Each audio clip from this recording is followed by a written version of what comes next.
Xylem learning Arunima മിസ്സാണ്. 7ാം ക്ലാസ്സിലെ എന്റെ മക്കൾക്കൊക്കെ എപ്പോഴും പറയുന്ന ഒരു കാര്യമാണ്, മിസ്സി ഈ മർദ്ദം ദ്രാവകത്തിലും വാതകത്തിലും എന്നുള്ള ചാപ്റ്റർ കുറച്ച് ബുദ്ധിമുട്ടായിട്ട് ഞങ്ങൾക്ക് തോന്നാറുണ്ട് എന്നല്ലേ.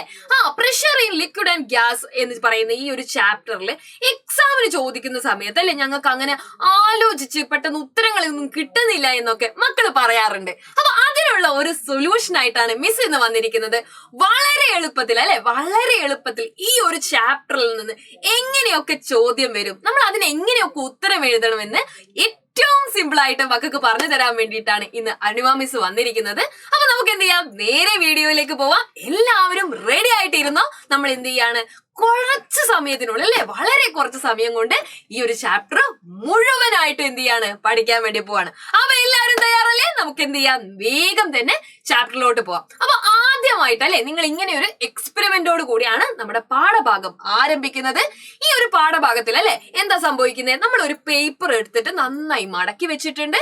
അതേപോലെ തന്നെ ഒരു പേപ്പർ നല്ലപോലെ തുറന്നിട്ട് എന്ത് ചെയ്തിട്ടുണ്ട്, ഈ കാണുന്ന പോലെ ബെഞ്ചിന്റെ മുകളിൽ വെച്ചിട്ടുണ്ട്. അടിയിൽ എന്ത് ചെയ്തിട്ടുണ്ട്, ഒരു സ്കെയിലും വെച്ചിട്ടുണ്ട്. നന്നായി മടക്കി വെച്ച പേപ്പർ അല്ലെ, നന്നായി മടക്കി വെച്ച പേപ്പർ നമ്മൾ എന്ത് ചെയ്യാണ്, ഈ സ്കെയിൽ ഒന്ന് തട്ടുമ്പോഴത്തേക്ക് തന്നെ എന്ത് ചെയ്യാണ്, അതൊന്ന് ഉയരുന്നതായിട്ട് നിങ്ങൾക്ക് കാണാൻ വേണ്ടി സാധിക്കുന്നുണ്ട് അല്ലെ. എന്നാൽ അതേസമയം നമ്മൾ തുറന്നു വെച്ച പേപ്പർ അല്ലെ, തുറന്നു വെച്ച പേപ്പർ എത്ര ശക്തിയായിട്ട് നമ്മൾ തട്ടിയിട്ടും അതെന്ത് ചെയ്യുന്നില്ല, മുകളിലോട്ടേക്ക് ഉയരുന്നില്ല. എന്താണ് ഇതിന് പിന്നിലുള്ള കാരണം എന്ന് നമ്മൾ നോക്കുന്ന സമയത്താണ് ആദ്യമായിട്ട് അല്ലെ അറ്റ്മോസ്ഫിയറിക് പ്രഷർ അഥവാ അന്തരീക്ഷ മർദ്ദം എന്ന് പറയുന്ന കഥാനായകൻ നമ്മുടെ മുന്നിലേക്ക് എത്തുന്നത്. അപ്പൊ മക്കളെ, എന്താണ് ഈ അന്തരീക്ഷ മർദ്ദം എന്ന് പറഞ്ഞാൽ എന്ന് നോക്കിക്കൊണ്ട് തന്നെ നമുക്ക് ഈ ചാപ്റ്ററിലേക്ക് പോവാം. അപ്പൊ മക്കളെ, അറ്റ്മോസ്ഫിയറിക് പ്രഷർ അന്തരീക്ഷ മർദ്ദം എന്ന് പറഞ്ഞാൽ എന്താണെന്ന് നമുക്ക് നോക്കണം. അതിനു മുന്നേ അന്തരീക്ഷത്തിൽ എന്താണുള്ളത്, കുറേ വാതകങ്ങളാണ് അല്ലെ. അന്തരീക്ഷത്തിൽ എന്തൊക്കെ വാതകങ്ങളുണ്ട്, ഓക്സിജൻ ഉണ്ട്, നൈട്രജൻ ഉണ്ട്, കാർബൺ ഡൈ ഓക്സൈഡ് ഉണ്ട് അല്ലെ. അപ്പൊ ഒരുപാട് വാതകങ്ങൾ നിറഞ്ഞതാണ് നമ്മുടെ അന്തരീക്ഷം എന്ന് പറയുന്നത്. അപ്പൊ വാതകമർദ്ദം എന്താണെന്ന് ആദ്യം ഒന്ന് നോക്കിയാലോ. നോക്കിക്കേ, ഈ ഒരു ഡെഫിനിഷൻ നമുക്ക് വളരെ ഇമ്പോർട്ടന്റ് ആണ്. പ്രഷർ ഓഫ് എ ഗ്യാസ് അല്ലെ, പ്രഷർ ഓഫ് എ ഗ്യാസ് എന്നുള്ള ഒരു കൺസെപ്റ്റ് നിങ്ങൾ അറിയുന്നതിന് മുന്നേ അല്ലെ, എയർ പ്രഷർ എന്നൊക്കെ നിങ്ങൾ അറിയുന്നതിന് മുന്നേ എന്ത് ചെയ്യണം, ആ ഒരു ഡെഫിനിഷനിലൂടെ തന്നെ നമ്മൾ എന്ത് ചെയ്യണം, കാര്യങ്ങൾ മനസ്സിലാക്കണം. അപ്പൊ the force exerted by gas per unit area of a surface is known as pressure of gas അല്ലെ. അതായത് നമ്മുടെ വാതകം അല്ലെ, ഒരു യൂണിറ്റ് ഏരിയ ഉള്ള ഒരു പ്രതലത്തിൽ പ്രയോഗിക്കുന്ന ഫലത്തെയാണ് നമ്മൾ എന്ത് പറയുന്നത്, മർദ്ദം എന്ന് പറയുന്നത്. അപ്പൊ മർദ്ദം പ്രയോഗിക്കുന്നത് അന്തരീക്ഷത്തിലെ വാതകങ്ങളാണ് അല്ലെങ്കിൽ അന്തരീക്ഷ വായുവാണ് എന്നുണ്ടെങ്കിൽ നമ്മൾ അതിനെ എന്ത് പറയും, അന്തരീക്ഷ മർദ്ദം എന്ന് പറയും അല്ലെ. The force exerted per unit area by the atmospheric gas അല്ലെ, atmospheric air is known as atmospheric pressure. അപ്പൊ എന്താണ് വാതകമർദ്ദം അല്ലെങ്കിൽ അന്തരീക്ഷ മർദ്ദം എന്നൊക്കെ പറഞ്ഞാൽ എന്താണെന്ന് മക്കൾക്ക് ക്ലിയർ ആയാലോ. ഇവിടെ ബലം പ്രയോഗിക്കുന്നത് ആരാണ്, വായുവാണ് അല്ലെ. അതുകൊണ്ട് നമ്മൾ അതിനെ വായുമർദ്ദം എന്ന് പറയുന്നു. ഇനി അന്തരീക്ഷത്തിലുള്ള എല്ലാ വാതകങ്ങളും കൂടെ ചേർന്നാണെങ്കിൽ നമ്മൾ അതിന് എന്ത് പറയും, അന്തരീക്ഷ മർദ്ദം എന്ന് പറയുന്നു. ഇനി ലിക്വിഡ് അല്ലെ, ദ്രാവകമാണ് മർദ്ദം പ്രയോഗിക്കുന്നെങ്കിൽ നമ്മൾ അതിനെ എന്ത് പറയും, ദ്രാവക മർദ്ദം എന്ന് പറയും അല്ലെ. ആരാണോ ഭയം പ്രയോഗിക്കുന്നത് ആ പേരിലായിരിക്കും മർദ്ദം അറിയപ്പെടുന്നത് എന്ന് മക്കള് മനസ്സിലാക്കുക. ക്ലിയർ അല്ലേ? അപ്പൊ മക്കളെ, ഇതിനോടകം തന്നെ നമുക്ക് വായുവിന്റെ കുറേ പ്രത്യേകതകൾ അറിയാം അല്ലെ. അപ്പൊ അതിന്റെ കൂടെയാണ് നമ്മൾ പഠിച്ചിരിക്കുന്നത് എന്താണ്, വായുവിന് മർദ്ദം പ്രയോഗിക്കാനുള്ള കഴിവ് കൂടി ഉണ്ട് അല്ലെ. വായുവിന് സ്ഥിതി ചെയ്യാൻ സ്ഥലം വേണം അല്ലെ. എയർ വാണ്ട് സ്പേസ് അല്ലെ ടു ഓക്യുപ്പൈ എന്നുള്ള കാര്യം നിങ്ങൾക്ക് ഓൾറെഡി അറിയാം. അതായത് വായുവിന് സ്ഥിതി ചെയ്യാൻ സ്ഥലം വേണം. അതേപോലെ പിന്നെ എന്താ അറിയാം, എയറിന് വെയിറ്റ് ഉണ്ട് എന്നറിയാം അല്ലെ. എയർ ഹാസ് വെയിറ്റ്, വായുവിന് ഭാരമുണ്ട് എന്നറിയാം. നിങ്ങൾ ഇപ്പൊ കൂടെ പഠിച്ചു എന്താണ്, മർദ്ദം അല്ലെ, ബലം പ്രയോഗിക്കാനുള്ള കഴിവും കൂടെ നമ്മുടെ വായുവിനുണ്ട്. അങ്ങനെയാണെങ്കിൽ വായുമർദ്ദം പ്രയോഗിക്കപ്പെടുന്ന അല്ലെങ്കിൽ നമ്മുടെ നിത്യജീവിതത്തിൽ കാണുന്ന കുറേ സ്ഥലങ്ങളുണ്ട് അല്ലെ. ആ സ്ഥലങ്ങളൊക്കെ നമുക്ക് എന്ത് ചെയ്യണം, ഇനി പരിചയപ്പെടണം. വായുമർദ്ദം നമ്മുടെ നിത്യജീവിതത്തിൽ പ്രയോജനപ്പെടുത്തുന്ന ഉപകരണങ്ങളെ കുറിച്ച് നമുക്കറിയണം. അതൊക്കെയാണ് നെക്സ്റ്റ് നമ്മൾ പഠിക്കാൻ വേണ്ടി പോകുന്നത്. അപ്പൊ അതിൽ ഏറ്റവും ആദ്യം തന്നെ നിങ്ങൾക്ക് അത് പറഞ്ഞു തരാൻ വേണ്ടിയിട്ടാണ് നമ്മൾ സിറിഞ്ചിന്റെ ഒരു എക്സ്പെരിമെന്റ് ചെയ്യുന്നത് അല്ലെ. വായുമർദ്ദം അല്ലെങ്കിൽ അറ്റ്മോസ്ഫിയറിക് പ്രഷർ ഉപയോഗിച്ച് പ്രവർത്തിക്കുന്ന ഒരു ഉപകരണമാണ് സിറിഞ്ച് എന്ന് പറയുന്നത് അല്ലെ. എന്താണ്, സിറിഞ്ചിന് ഒരു പിസ്റ്റൺ ഉണ്ടെന്ന് നിങ്ങൾക്ക് അറിയാലോ. ഇതാണ് നമ്മുടെ സിറിഞ്ചിന്റെ പിസ്റ്റൺ. അതായത് ഈ പുറകിൽ നിൽക്കുന്ന ഭാഗമാണ് പിസ്റ്റൺ എന്ന് പറയുന്നത്. അപ്പൊ ഈ പിസ്റ്റൺ ആദ്യം എന്തായിരിക്കും, അടച്ചു വെച്ചായിരിക്കും അല്ലെ ഉണ്ടാവുക. നമ്മൾ ഈ സൂചി അല്ലെങ്കിൽ സൂചിയൊക്കെ ഇഞ്ചക്ഷൻ ഒക്കെ വെക്കുന്ന സമയത്ത് നിങ്ങൾ കാണാറുണ്ട് അല്ലെ, ഡോക്ടർ എന്ത് ചെയ്യും, മരുന്നിനകത്തേക്ക് എന്ത് ചെയ്യും, ഈ സൂചി അല്ലെ, ഈ പറയുന്ന സൂചി ഈ സിറിഞ്ച് അങ്ങോട്ട് ഇറക്കി വെക്കും. അതിനുശേഷം എന്ത് ചെയ്യും, പുറകിലുള്ള പിസ്റ്റൺ മുകളിലേക്ക് വലിക്കും അല്ലെ. അങ്ങനെ മുകളിലേക്ക് വലിക്കുമ്പോഴാണ് അതിലേക്ക് എന്ത് വരുന്നത്, മരുന്ന് ഇങ്ങനെ കയറി കയറി കയറി വരുന്നത് നിങ്ങൾ കാണാറില്ല അല്ലെ. ആ പിസ്റ്റൺ പുറകോട്ട് വലിക്കുമ്പോഴാണ് എന്ത് ചെയ്യുക, ഉള്ളിലേക്ക് ഇങ്ങനെ മരുന്ന് ഇങ്ങനെ കയറി കയറി വരുന്നത്. എന്തുകൊണ്ടാണ് പിസ്റ്റൺ ആദ്യം സാധാരണ പോലെ വെച്ച സമയത്ത് അതിനുള്ളിലേക്ക് മരുന്നൊന്നും കയറി വന്നിട്ടില്ല അല്ലെ. നമ്മൾ പിസ്റ്റൺ പുറകിലോട്ട് വലിച്ചപ്പോഴാണ് മരുന്ന് കയറി വന്നത്. കാരണം എന്തായിരിക്കും, അതായത് അടഞ്ഞു കിടക്കുന്ന അല്ലെ ഈ പറയുന്ന പിസ്റ്റൺ നമ്മൾ നോക്കുക, ഇതിങ്ങനെ അടഞ്ഞ് സാധാരണ പോലെ പിസ്റ്റന്റെ ഈ ഭാഗം ഇവിടെയാണ് എന്നുണ്ടെങ്കിൽ അതിനുള്ളിൽ എന്തുണ്ട്, നിറയെ വായു ഉണ്ട് അല്ലെ. ഈ പറയുന്ന സിറിഞ്ചിനുള്ളിൽ എന്തുണ്ട്, വായു ഉണ്ട്, എയർ ഉണ്ട്. അപ്പൊ എന്ത് ചെയ്യാ, എയറിന് നിൽക്കാൻ ഓൾറെഡി സ്ഥലം വേണം. അപ്പൊ ആ സ്ഥലത്തേക്ക് പിന്നെ ആര് വരത്തില്ല, നമ്മുടെ മരുന്ന് കയറി വരത്തില്ല. അത് കയറി വരണമെങ്കിൽ എന്ത് ചെയ്യണം, അവിടെയുള്ള വായുവിനെ നമ്മൾ പുറത്താക്കണം. അങ്ങനെ വായുവിനെ പുറത്താക്കാൻ വേണ്ടിയിട്ടാണ് നമ്മൾ ഈ പിസ്റ്റൺ പുറകോട്ട് വലിക്കുന്നത് അല്ലെ. എന്താണ്, നമ്മൾ ആ പിസ്റ്റൺ എന്ത് ചെയ്യും, പുറകിലോട്ട് വലിക്കും. അപ്പൊ ഇതിങ്ങനെ പുറകിലോട്ട് വലിക്കുന്ന സമയത്ത് എന്ത് ചെയ്യും, ഇവിടെയുള്ള വായു ഒക്കെ പുറത്തേക്ക് പോവുകയും ചെയ്യും. പകരം ഉള്ളിലേക്ക് ആര് കടന്നു വരും, നമ്മുടെ മരുന്ന് എന്ത് ചെയ്യും, ഉള്ളിലേക്ക് കടന്നു വരികയും ചെയ്യും അല്ലെ. സോ നമുക്ക് എന്ത് പറയാം, വെൻ വി പുഷ് അല്ലെ, when we push the syringe piston backward, നമ്മൾ ഇത് പുഷ് ചെയ്യുമ്പോൾ ബാക്കിലേക്ക് പുഷ് ചെയ്യുന്ന സമയത്ത് എന്ത് സംഭവിക്കുകയാണ്, ദ എയർ ഗോസ് ഔട്ട് അല്ലെ. എയർ എന്ത് ചെയ്യും, പുറത്തേക്ക് ഔട്ട് ചെയ്യും. ആ സമയത്ത് എന്ത് ചെയ്യും, when the medicine enters into the syringe, medicine എന്ത് ചെയ്യും, നമ്മുടെ സിറിഞ്ചിനകത്തേക്ക് എൻറ്റർ ചെയ്യുകയും ചെയ്യും. അപ്പോൾ നമ്മുടെ സിറിഞ്ച് എന്താണ്, വായുമർദ്ദം ഉപയോഗിച്ച് പ്രവർത്തിക്കുന്ന ഒരു ഉപകരണമാണ്. ഇതുപോലെ തന്നെ വായുമർദ്ദം ഉപയോഗിച്ച് പ്രവർത്തിക്കുന്ന മറ്റൊരു ഉപകരണമാണ് എന്ത്, നമ്മുടെ ഡ്രോപ്പർ അല്ലെ, ഡ്രോപ്പർ. അതേപോലെ തന്നെ വേറെ ഏത് ഉപകരണം അറിയാം നമുക്ക്, സ്ട്രോ അല്ലെ, നമ്മുടെ സ്ട്രോ. ഇതൊക്കെ എന്താണ്, വായുമർദ്ദം ഉപയോഗിച്ച് പ്രവർത്തിക്കുന്ന ഉപകരണങ്ങളാണ്. അപ്പൊ നമ്മുടെ സ്ട്രോ അല്ലെ, സ്ട്രോ നിങ്ങൾക്കറിയാം നമ്മൾ എന്ത് ചെയ്യാണ്, മേലോട്ട് വലിച്ചിട്ടാണ് അല്ലെ, മേലോട്ട് എന്ത് ചെയ്യും, വലിക്കും. അങ്ങനെ ആകുമ്പോഴാണ് നമുക്ക് എന്ത് ചെയ്യുക, ജ്യൂസ് ഒക്കെ അതിനുള്ളിലേക്ക് കിട്ടുന്നത് അല്ലെ. എന്തിനാ ഈ മേലോട്ട് വലിക്കുന്നത്, അപ്പൊ ഓൾറെഡി ഈ സ്ട്രോയുടെ അകത്ത് എന്ത് ചെയ്യും, കുറച്ച് വായു ഉണ്ടാവും അല്ലെ, അതിനെ പുറത്തേക്കാക്കാൻ വേണ്ടിയിട്ടാണ് നമ്മൾ ആദ്യം മേലോട്ടേക്ക് വലിക്കുന്നത്. ഇനി ഡ്രോപ്പറോ, ഡ്രോപ്പറിന്റെ മുകളിൽ ഒരു ബൾബ് കാണുന്ന പോലത്തെ സാധനം കാണാറില്ലേ, ബൾബ് പോലത്തെ സാധനം കാണാറില്ലേ, ആ ബൾബ് നമ്മൾ ഞെക്കൂ അല്ലെ. ഞെക്കുന്ന സമയത്താണ് എന്ത് ചെയ്യുന്നത്, അതിനുള്ളിലേക്ക് ഈ പറയുന്ന വെള്ളമോ അല്ലെങ്കിൽ നമ്മൾ എടുക്കുന്ന എന്തെങ്കിലും ലിക്വിഡോ കയറി വരുന്നത്. കാരണം എന്താ, നമ്മൾ ഇത് ഇങ്ങനെ വെക്കാതെ വെച്ചാൽ അല്ലെ, ഈ ഡ്രോപ്പർ ഞെക്കാതെ വെച്ച് കഴിഞ്ഞാൽ എന്താ, അതിനുള്ളിൽ ഓൾറെഡി എയർ ഉണ്ട് അല്ലെ, പിന്നെ എയർ ഇരിക്കുന്ന സ്ഥലത്തേക്ക് വേറെ ആരും കടന്നു വരത്തില്ല. അപ്പൊ ആ എയറിനെ നമ്മൾ പുറത്തേക്കാക്കാൻ വേണ്ടിയിട്ടാണ് നമ്മൾ എന്ത് ചെയ്യുന്നത്, ബലം പ്രയോഗിച്ച് ഇങ്ങനെ ഞെക്കുന്നത് അല്ലെ. ഇപ്പൊ ക്ലിയർ ആണോ നിങ്ങൾക്ക്? അടുത്തതായിട്ട് മക്കളെ നമ്മൾ നോക്കുന്നത് നമ്മുടെ വാതകമർദ്ദം നിത്യജീവിതത്തിൽ അല്ലെ.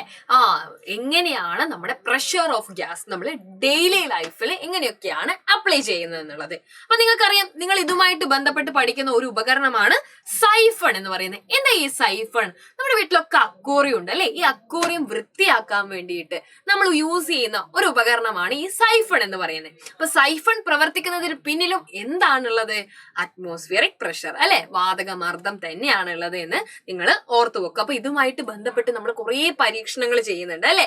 എങ്ങനെയാണ് ഈ പറയുന്ന മുകളിലുള്ള പാത്രത്തിൽ നിന്ന് താഴെയുള്ള പാത്രത്തിലേക്ക് നമ്മൾ ഒരു ഓസ് മാത്രം ഉപയോഗിച്ചിട്ട് വെള്ളം എത്തിക്കുക എന്ന് ചോദിച്ചാൽ എന്താണ്, എന്ത് ചെയ്യണം നമ്മൾ ആദ്യം അതിന് വേണ്ടിയിട്ട് ചെയ്യേണ്ട കാര്യം എന്ന് പറഞ്ഞു കഴിഞ്ഞാൽ എന്ത് ചെയ്യുക, ഒരു ഭാഗം നന്നായിട്ട് അടച്ചു പിടിച്ചതിന് ശേഷം മറ്റേ ഭാഗത്തേക്ക് എന്ത് ചെയ്യുക, ഊതുക. എന്നിട്ട് എന്ത് ചെയ്യുക, ഈ പറയുന്ന മുകളിലുള്ളതിലേക്ക് നമ്മൾ അത് ഇട്ട് കൊടുക്കുക. അപ്പൊ എന്ത് ചെയ്യും, സ്വാഭാവികമായിട്ട് എന്ത് ചെയ്യും, ഇവിടെ നിന്ന് വെള്ളം എന്ത് ചെയ്യും, താഴത്തേക്ക് ഒഴുകി വരുന്നതായിട്ട് നിങ്ങൾക്ക് കാണാൻ വേണ്ടി പറ്റും. അപ്പൊ എന്താണ് ഇതിന് പിന്നിലുള്ള കാര്യം എന്ന് പറഞ്ഞു കഴിഞ്ഞാൽ എന്താണെന്ന് മനസ്സിലായോ നിങ്ങൾക്ക്? എന്താണ്, നമ്മളല്ലേ ഊതുന്ന സമയത്ത് അല്ലെ, നമ്മൾ നന്നായിട്ട് ഊതുന്ന സമയത്ത് അല്ലെങ്കിൽ വായു മുകളിലേക്ക് വലിക്കുന്ന സമയത്തൊക്കെ എന്താ സംഭവിക്കുക, നന്നായി ഊതുന്ന സമയത്തോ നന്നായിട്ട് ഈ പറയുന്ന വായുവിനെ മുകളിലേക്ക് എടുക്കുന്ന സമയത്തൊക്കെ എന്ത് ചെയ്യും, ആ ഭാഗത്തെ മർദ്ദം എന്ത് ചെയ്യും, കുറയാൻ തുടങ്ങും അല്ലെ. അങ്ങനെ മർദ്ദം കുറയുന്ന സമയത്ത് എന്താ സംഭവിക്കുക, മർദ്ദം കൂടിയ സ്ഥലത്ത് നിന്ന് വായു എന്ത് ചെയ്യും, മർദ്ദം കുറഞ്ഞ സ്ഥലത്തേക്ക് പോവാൻ വേണ്ടി തുടങ്ങും. അപ്പൊ മർദ്ദം കൂടിയ സ്ഥലത്ത് നിന്ന് വായു മർദ്ദം കുറഞ്ഞ സ്ഥലത്തേക്ക് പോകുമ്പോഴാണ് എന്ത് ചെയ്യുന്നത്, ഈ ഒരു രീതിയിലുള്ള കാര്യങ്ങളൊക്കെ നമുക്ക് സാധ്യമാകുന്നത് എന്ന് നിങ്ങൾ എന്ത് ചെയ്യുക, മനസ്സിലാക്കുക. ഓക്കെ, അപ്പൊ അതേ നിങ്ങൾ നോക്കിക്കേ, pressure of gas in daily life അല്ലെ. Due to the presence of air inside the tube water can go inside the pipe അല്ലെ. ആദ്യം നമ്മൾ ഒന്നും ചെയ്യാതെ വെച്ച സമയത്ത് എന്തുകൊണ്ടാണ് വെള്ളം ഒന്ന് താഴത്തേക്ക് പോവാൻ ഞാൻ ഇപ്പൊ മനസ്സിലായോ. പിന്നീട് എന്താ സംഭവിക്കുന്നത് അല്ലെ. Let see how atmospheric pressure is acting. Atmospheric pressure acting water surface in bucket. One end of the tube is immersed in the water in the bucket. When we remove the air inside the tube through the other end, the air pressure inside decreases. അല്ലെ, air pressure എന്ത് ചെയ്യും, decrease ചെയ്യാൻ തുടങ്ങും. The greater atmospheric pressure acting on the surface of the water in the bucket pushes the water into tube. The other end of the tube in the lower position than the water level in the bucket. So water flows through the tube. അല്ലെ, അപ്പൊ എന്ത് ചെയ്യും, നമ്മൾ ഇത് താഴെ ആയതുകൊണ്ട് തന്നെ വെള്ളം എന്ത് ചെയ്യും, അതിലൂടെ താഴത്തേക്ക് വരാൻ വേണ്ടി തുടങ്ങും. അപ്പൊ ഇതുമായിട്ട് ബന്ധപ്പെട്ട ഒരുപാട് കാര്യങ്ങൾ നമുക്ക് ഓർക്കാനുണ്ട് കേട്ടോ. അപ്പൊ സൈഫൺ എങ്ങനെയാണ് പ്രവർത്തിക്കുക എന്നൊക്കെ ചോദിച്ചാൽ നിങ്ങൾക്ക് എന്ത് ചെയ്യാം, ഇതേ കാര്യം തന്നെ നിങ്ങൾക്ക് എഴുതി വെക്കാവുന്നതാണ്. അപ്പൊ മക്കൾ എന്ത് ചെയ്യുക, വളരെ നന്നായിട്ട് അല്ലെ ഇത് എന്ത് ചെയ്യുക, പഠിച്ചു വെക്കുക. ഈ സൈഫൺ നിർമ്മാണം എന്നുള്ള ഒരു ഏരിയ നിങ്ങൾക്ക് പഠിക്കാനില്ലേ, അതൊക്കെ എന്താണ് ഈ ഒരു ഭാഗത്താണ്. അപ്പൊ മക്കളെ, ഇതിൽ നിങ്ങൾ ഏറ്റവും ഇമ്പോർട്ടന്റ് ആയിട്ട് ആലോചിച്ച് വെക്കേണ്ട ഒരു കാര്യം എന്ന് പറയുന്നത് എന്താണ്, എപ്പോഴും വായു എന്താണ് ചെയ്യുക, ഹൈ പ്രഷർ അല്ലെ, ഹൈ പ്രഷറിൽ നിന്ന് ഉയർന്ന മർദ്ദത്തിൽ നിന്ന് എപ്പോഴും എങ്ങോട്ടേക്കാണ് പോവുക, ലോ പ്രഷർ ഉള്ളതിലേക്ക് അല്ലെ, ലോ പ്രഷർ ഉള്ളിടത്തേക്കാണ് വായു എന്ത് ചെയ്യാ പോവുക. കൂടിയ മർദ്ദമുള്ളിടത്ത് നിന്ന് കുറഞ്ഞ മർദ്ദമുള്ളിടത്തേക്കാണ് വായു എപ്പോഴും സഞ്ചരിക്കുക. അപ്പൊ ഏറ്റവും ഇമ്പോർട്ടന്റ് ആയിട്ട് നിങ്ങൾ അറിഞ്ഞിരിക്കേണ്ട അല്ലെ. ഇനി പല പരീക്ഷണങ്ങളും ചോദിക്കും, നിങ്ങൾക്ക് അറിയാത്ത പരീക്ഷണങ്ങൾ ഉണ്ടാവും, നിങ്ങൾക്ക് കൃത്യമായിട്ട് ആൻസർ അറിയുന്ന പരീക്ഷണങ്ങളും ഉണ്ടാവും അല്ലെ. അപ്പൊ നിങ്ങൾക്ക് മാർക്ക് കിട്ടാൻ നിങ്ങൾ എപ്പോഴും എന്ത് ചെയ്യുക, ഈ ഒരു പോയിന്റ് മുടങ്ങാതെ എന്ത് ചെയ്യുക, അതിൽ എഴുതി വെക്കുക അല്ലെ. വായു എപ്പോഴും കൂടിയ മർദ്ദത്തിൽ നിന്ന് കുറഞ്ഞ മർദ്ദത്തിലേക്കാണ് സഞ്ചരിക്കുക എന്നുള്ളത് അല്ലെ. നിങ്ങൾക്ക് ഇനി ഒരു തരത്തിലും നിങ്ങൾക്ക് ഇത് മനസ്സിലാവുന്നില്ല എങ്കിൽ ഈ ഒരു പോയിന്റ് എന്ത് ചെയ്യുക, നിങ്ങൾ എഴുതി വെക്കുക. നിങ്ങൾക്ക് എന്തായാലും കുറച്ച് മാർക്കെങ്കിലും കിട്ടും. ആ ഒരു രീതി വെച്ചിട്ട് നിങ്ങൾ എന്ത് ചെയ്യുക, ബാക്കി നിങ്ങൾ ആലോചിക്കുന്ന അല്ലെങ്കിൽ നിങ്ങൾക്ക് തന്നിരിക്കുന്ന പരീക്ഷണങ്ങൾക്കൊക്കെ എന്ത് ചെയ്യുക, നിഗമനത്തിൽ എത്തിച്ചേരാൻ വേണ്ടി പറ്റുമോ എന്നുള്ളത് ഈ ഒരു കാര്യം വെച്ചിട്ട് നിങ്ങൾ ചിന്തിച്ചു നോക്കുക. കാരണം ഇനി അങ്ങോട്ട് ഇതുമായിട്ട് ബന്ധപ്പെട്ട കാര്യങ്ങളാണ് നമുക്ക് പഠിക്കാനുള്ളത്. അപ്പൊ മക്കളെ, അടുത്തതായിട്ട് നിങ്ങൾ ഈ ഒരു പാഠഭാഗത്ത് ഒരുപാട് പരീക്ഷണങ്ങൾ ഉണ്ടെന്ന് ടീച്ചർ പറഞ്ഞു. അപ്പൊ പല പരീക്ഷണങ്ങളുടെയും മെയിൻ ആയിട്ടുള്ള അല്ലെ ഒരു കാരണം എന്ന് പറയുന്ന അല്ലെങ്കിൽ പല പരീക്ഷണങ്ങളിലൂടെ നമ്മൾ എത്തിച്ചേരുന്ന ഒരു നിഗമനമായിട്ടുള്ള കാര്യമാണ് ഏറ്റവും ഇമ്പോർട്ടന്റ് ആയിട്ട് നിങ്ങൾക്ക് ഈ ഒരു ചാപ്റ്ററിൽ പഠിക്കാനുള്ള അടുത്ത കാര്യം എന്ന് പറയുന്നത്. അതേതാണ്, നമ്മുടെ ബെർണൌളിസ് പ്രിൻസിപ്പിൾ ആണ് അല്ലെ. ബെർണൌളിസ് പ്രിൻസിപ്പിൾ ആണ് നമുക്ക് ഏറ്റവും ഇമ്പോർട്ടന്റ് ആയിട്ട് അടുത്തതായിട്ട് പഠിക്കാനുള്ള കാര്യം. എന്താണ് ഈ ബെർണൌളിസ് പ്രിൻസിപ്പിൾ എന്ന് പറഞ്ഞാൽ, നമ്മളിപ്പോ പല സ്ഥലങ്ങളിലായിട്ട് പറയുന്ന അല്ലെ, നമ്മള് വെൻ വി ബ്ലോ അല്ലെങ്കിൽ നമ്മൾ ഊതുന്ന സമയത്ത് എന്തൊക്കെയോ കുറെ കാര്യങ്ങൾ സംഭവിക്കുന്നത് അല്ലെ. എന്താ ശരിക്കും നമ്മൾ ഊതുന്ന സമയത്ത് അറ്റ്മോസ്ഫിയറിക് പ്രഷറിൽ എന്ത് മാറ്റമാണ് നടക്കുന്നത് എന്നുള്ളതാണ് നമ്മൾ ആലോചിക്കേണ്ടത്. നമ്മൾ ഊതുക എന്ന് പറയുന്ന സമയത്ത് അല്ലെ, അവിടെ എന്താണ്, വായു വളരെ ഫാസ്റ്റ് ആയിട്ട് മൂവ് ചെയ്യാൻ വേണ്ടി തുടങ്ങും അല്ലെ. അപ്പൊ വായു വളരെ വേഗത്തിൽ മൂവ് ചെയ്യുമ്പോൾ എന്താ സംഭവിക്കുന്നതെന്ന് വെച്ച് കഴിഞ്ഞാൽ അവിടുത്തെ പ്രഷർ എന്ത് ചെയ്യും, കുറയാൻ തുടങ്ങും. എന്ത് ചെയ്യും, അവിടുത്തെ പ്രഷർ കുറയാൻ തുടങ്ങും. ഇപ്പൊ നമ്മൾ ഇവിടെ എന്ത് ചെയ്തു എന്ന് വിചാരിച്ചോ, നിങ്ങള് ഇവിടെ ഊതി എന്ന് വിചാരിച്ചു അല്ലെ. അപ്പൊ ഈ ഒരു ഭാഗത്തെ പ്രഷർ എന്തായിരിക്കും, വളരെ കുറവായിരിക്കും അല്ലെ, വളരെ കുറവ്. അപ്പൊ പ്രഷർ കുറഞ്ഞ ഭാഗത്ത് നിന്നുള്ള അല്ലെ എന്ത് ചെയ്യും, കൂടിയ ഭാഗത്ത് നിന്നൊക്കെ എന്ത് ചെയ്യും, വായു കടന്നു വരാൻ തുടങ്ങും അല്ലെ. വളരെ കുറഞ്ഞ പ്രഷർ ഉള്ള സ്ഥലത്തേക്ക് നിൽക്കാനാണ് വായുവിന് എപ്പോഴും ഇഷ്ടം അല്ലെ. അതുകൊണ്ട് കൂടിയ സ്ഥലത്ത് നിന്നൊക്കെയുള്ള വായുമർദ്ദം എന്ത് ചെയ്യും, കുറഞ്ഞ സ്ഥലത്തേക്ക് വരാൻ വേണ്ടി തുടങ്ങും. ഈ ഒരു തത്വത്തിനെയാണ് നമ്മൾ എന്ത് പറയുന്നത്, ബെർണൌളിസ് പ്രിൻസിപ്പിൾ എന്ന് പറയുന്നത് അല്ലെ. വായു വേഗത്തിൽ സഞ്ചരിക്കുമ്പോൾ മർദ്ദം കുറയുന്നു. ഇത് വിശദീകരിച്ചത് ബെർണൌളി എന്ന ശാസ്ത്രജ്ഞനാണ്. അതിനാൽ ഇത് ബെർണൌളിയുടെ തത്വം അല്ലെ, ബെർണൌളിസ് പ്രിൻസിപ്പിൾ എന്നറിയപ്പെടുന്നു. Pressure of air reduced when it moves fast. This principle was explained by the scientist named Bernoulli. Hence it is called as Bernoulli's principle അല്ലെ. ബെർണൌളിയുടെ പ്രിൻസിപ്പിൾ എന്ത് ചെയ്യുന്നു, ഇത് അറിയപ്പെടുന്നു. വളരെ വളരെ ഇമ്പോർട്ടന്റ് അല്ലെ. ഇതുമായിട്ട് റിലേറ്റ് ചെയ്തിരിക്കുന്ന കുറെ എക്സ്പെരിമെന്റുകൾ നിങ്ങൾക്ക് കാണാം അല്ലെ. ഈ ഒരു എക്സ്പെരിമെന്റ് അതുമായിട്ട് ബന്ധപ്പെട്ടതാണ്. അതേപോലെ തന്നെ ഈ ഫണലിലുള്ള പന്ത് താഴേക്ക് വീഴാത്തത് എന്തുകൊണ്ടാണെന്ന് ചോദിക്കുന്നുണ്ട് അല്ലെ. എവിടെയാണോ എയർ വളരെ ഫാസ്റ്റ് ആയിട്ട് മൂവ് ചെയ്യുന്നത് അവിടുത്തെ പ്രഷർ എന്ത് ചെയ്യും, കുറവായിരിക്കും അല്ലെ. നമ്മൾ ഊതുന്ന സ്ഥലത്ത് എന്തായിരിക്കും, അവിടെ വായുവിന്റെ മർദ്ദം കുറവായിരിക്കും. അപ്പൊ എന്ത് ചെയ്യും, ചുറ്റുമുള്ള സ്ഥലത്തു നിന്നൊക്കെ വായു എന്ത് ചെയ്യും, ഇതിന്റെ അടുത്തേക്ക് വരാൻ വേണ്ടി തുടങ്ങും അല്ലെ. അപ്പൊ അവിടെ എന്ത് ചെയ്യും, ഒരു ബാലൻസ്, ഫോഴ്സുകൾ തമ്മിലുള്ള ഒരു ബാലൻസ് അല്ലെ, ഈ വയർ പ്രഷർ കൊണ്ടുള്ള ഒരു ബാലൻസ് സംഭവിക്കുന്നു. ഈ ഒരു കാര്യം നിങ്ങൾ ഓർത്ത് വെക്കുക. അതേപോലെ തന്നെ അല്ലെ, ഇതാ നോക്കിക്കേ, ഈ ഒരു ബലൂൺ എത്രയോ തവണ ചോദിച്ചിരിക്കുന്ന ഒരു എക്സ്പെരിമെന്റ് ആണ് അല്ലെ. When we blow in between these two balloons, നമ്മൾ ഈ രണ്ട് ബലൂണുകൾക്കിടയിൽ ഊതുന്ന സമയത്ത് ഈ ബലൂണുകൾക്ക് എന്താണ് സംഭവിക്കുന്നത് അല്ലെ. ബലൂണുകൾക്ക് എന്തായിരിക്കും സംഭവിക്കുക, ഈ ബലൂണുകൾ തമ്മിൽ അടുക്കാൻ തുടങ്ങും. കാരണം എന്താ, ഊതിയ സ്ഥലത്തെ വായുമർദ്ദം ഓൾറെഡി കുറവാണ്. അപ്പൊ ചുറ്റുമുള്ള സ്ഥലത്ത് നിന്നൊക്കെ എന്ത് ചെയ്യും, വായുമർദ്ദം ഇങ്ങോട്ടേക്ക് അല്ലെ ഇതിനെ തള്ളും. അപ്പൊ എന്ത് ചെയ്യും, ഈ ബോളുകൾ തമ്മിൽ അല്ലെ ബലൂണുകൾ തമ്മിൽ എന്ത് ചെയ്യും, അടുക്കാൻ വേണ്ടി തുടങ്ങും അല്ലെ. അപ്പൊ വളരെ ഇമ്പോർട്ടന്റ് ആയിട്ടുള്ള ഒരു തത്വമാണ്. നിങ്ങൾക്ക് ഇനി പല പരീക്ഷണങ്ങളുടെ പിന്നിലും നിങ്ങൾ നോക്കുന്ന സമയത്ത് അല്ലെ അവസാനം ഉണ്ടാവുന്ന തത്വം ഏതായിരിക്കും, ബെർണൗളിസ് പ്രിൻസിപ്പിൾ ആയിരിക്കും അല്ലെ. അപ്പൊ ഇത് മൈൻഡിൽ കണ്ടിട്ട് വേണം നിങ്ങൾ എന്ത് ചെയ്യാൻ, ക്വസ്റ്റ്യൻസ് ഒക്കെ വായിച്ചു നോക്കാൻ. അപ്പൊ നിങ്ങൾക്ക് അത് കണക്ട് ചെയ്യാൻ വേണ്ടിയിട്ട് വളരെ എളുപ്പത്തിൽ പറ്റും കേട്ടോ. അപ്പൊ എന്ത് ചെയ്യാ, ഈ ഒരു ചാപ്റ്ററിൽ ഏറ്റവും ഇമ്പോർട്ടന്റ് ആയിട്ടുള്ള കാര്യങ്ങളാണ് നമ്മൾ വളരെ കുറഞ്ഞ സമയം കൊണ്ട് പഠിച്ചത് അല്ലെ. ഇത് തന്നെ ആയിരിക്കും തിരിച്ചും മറിച്ചും അങ്ങോട്ടും ഇങ്ങോട്ടും ഒക്കെ ചോദിക്കുക. അതിനുശേഷം നമ്മൾ എന്ത് ചെയ്തിട്ടുണ്ട്, ഇതിൽ പഠിക്കാനുള്ള ഒരു കാര്യമാണ് ലിക്വിഡ് പ്രഷർ എന്ന് പറയുന്നത് അല്ലെ. വളരെ ഇമ്പോർട്ടന്റ് ആയിട്ടുള്ള മറ്റൊരു കാര്യമാണ് നമുക്ക് നോക്കാനുള്ളത്. എന്താണ്, ലിക്വിഡ് പ്രഷർ അല്ലെ. ലിക്വിഡ് പ്രഷർ എന്ന് പറയുന്നത്, ലിക്വിഡ് പ്രഷറിൽ നമുക്ക് കുറെ കാര്യങ്ങൾ പഠിക്കാനുണ്ട് അല്ലെ. ലിക്വിഡ് പ്രഷറിൽ എന്താണ് ലിക്വിഡ് പ്രഷർ, നമ്മുടെ ലിക്വിഡ് അല്ലെ, ദ്രാവകം പ്രയോഗിക്കുന്ന മർദ്ദമാണ് ദ്രാവക മർദ്ദം എന്ന് പറയുന്നത്. അത് തെളിയിക്കുന്ന കുറെ പരീക്ഷണങ്ങൾ തന്നിട്ടുണ്ട് അല്ലെ. അപ്പൊ ഈ ഒരു ബലൂണിന്റെ അകത്ത് നമ്മൾ എന്ത് ചെയ്യുന്നുണ്ട്, വെള്ളം പല ദിശയിലേക്കും പോകുന്നതായിട്ട് നിങ്ങൾക്ക് കാണപ്പെടുന്നുണ്ട് അല്ലെ. അതിനർത്ഥം എന്താണ്, ലിക്വിഡ് പ്രഷറും എല്ലാ ദിശകളിലേക്കും അനുഭവപ്പെടുന്നുണ്ട് അല്ലെ. എല്ലാ ദിശകളിലേക്കും അനുഭവപ്പെടുന്നുണ്ട് എന്നുള്ളതാണ്.